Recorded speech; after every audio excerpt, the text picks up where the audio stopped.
সামান্য একটি সেতু তৈরির পয়সা নেই ব্লকে। ভারতীয় হলেও সামান্যতম পরিষেবা থেকেও বঞ্চিত সীমান্ত পারে শতাধিক ভোটদাতা। ওপার বাংলা থেকে নদী পেরিয়ে ভারতে আসেন এনারা। এই পরিস্থিতিতেও চরম দুর্ভোগ পোহাতে হয় এই গ্রামের বাসিন্দাদের। নেই কোনো সেতু কিংবা বিকল্প পথ। অগত্যা নদীর জল পায়ে হেঁটে পেরিয়ে আসতে হয় এদেশে। জলপাইগুড়ি সদর ব্লকের অন্তর্গত ছিট সাকাতি গ্রামটি ভারত ভূখণ্ডের মধ্যে অবস্থিত, কিন্তু রয়েছে কাঁটাতারের ওপারে। এই গ্রামে বসবাস করছে প্রায় 25 থেকে 30টি পরিবার। মোট জনসংখ্যা প্রায় 100 থেকে 200। তারা ভারতীয় ভূখণ্ডে বসবাস করলেও কাঁটাতারের ওপারে অবস্থান নেওয়ার কারণে তাদের জীবন অনেকটাই অস্বাভাবিক এবং চ্যালেঞ্জের মধ্যে। গ্রামটির বাসিন্দাদের প্রতিদিনের জীবনযাত্রা নির্ভরশীল হয়ে পড়েছে নদী ও কাঠের সেতুর ওপর দিয়ে। তবে সেতুটি সম্প্রতি ভেঙে যাওয়ায় তাদের দৈনন্দিন কাজকর্ম যেমন চিকিৎসা, বাজার করা বা অন্যান্য প্রয়োজনীয় জিনিস সংগ্রহ করার জন্য নদী পারাপার করতে হয়।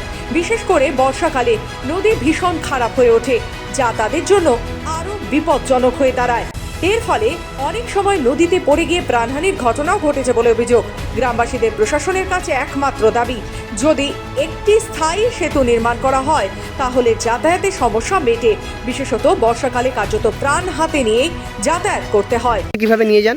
পেশেন্টকে গেটের ওই পাশে বা এদিকে গাড়ি আসে, তারপরে নিয়ে যাই। কেন এদিকে ভিতরে যায় না কেন? ভিতরে এই যে রাস্তা কি রাস্তা খারাপ, এই যে দেখেন গাড়ি ঢুকে। এখন যাবেন কিভাবে আপনি? এই যে পাথর কি দিয়ে? জল পেরিয়ে? এই জল পেরিয়ে। তো কি চাচ্ছে? এখানে সেতু নেই যাতায়াত করা? সেতু ওই যে ভেঙে গেছিল, আগে তো ছিল, রাস্তাও নেই তো। রাস্তাও তো ওরকম ওদের প্রায় 200 মানুষ। আপনারা যাতায়াত কি সমস্যা? আপনাদের কোনো সমস্যা রয়েছে? যাতায়াতের অনেক সমস্যা। সামনে আমাদের নদী ভাঙ্গা, তারপরে রাস্তা একদম 1 কিলোমিটার অবধি একদম কাঁচা রাস্তা, এখানে খাল, ওখানে গাড্ডা। আবার ধান চাল এখানে মাঠে রাখতে হয়, এখান থেকে 1 কিলোমিটার মারার পরে পল একবারে নিয়ে যাও, ধান একবারে নিয়ে যাও, এইসব করে নিয়ে যায়। আর মাঝে মাঝে ভিডিও আসে, যখন ভোট টোট হয় তখন পঞ্চায়েত আসে, এটা করবো, ওটা করে দেবো, এটা করে দেবো, কিন্তু কিছু কাজের কাজ কিছুই করে না। এমন পরিস্থিতিতে এই গ্রামবাসীদের জন্য একটি সেতু নির্মাণ করলে তাদের জীবনে স্বাভাবিকতা ফিরিয়ে আনা সম্ভব। প্রশাসন এবং স্থানীয় প্রতিনিধিদের কাছ থেকে দ্রুত পদক্ষেপ আশা করছে তারা, যাতে সুষ্ঠু ও নিরাপদ জীবনযাপনের সুযোগ পাওয়া যায়। যদিও প্রশাসনের তরফ থেকেই মিলেছে সেতু তৈরির আশ্বাস।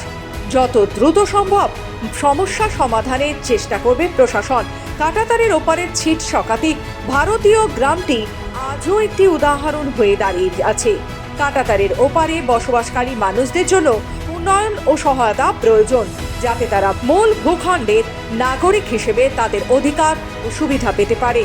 দীর্ঘ কয়েক দশকের সীমান্ত গ্রামের এই সমস্যা শুনে সদর বিডিও মিহির কর্মকারের জবাব, টাকা জোগাড় হলেই সেতু বানিয়ে দেওয়া হবে। জলপাইগুড়ি থেকে নিজস্ব প্রতিনিধি রিপোর্ট, খবর বাংলা।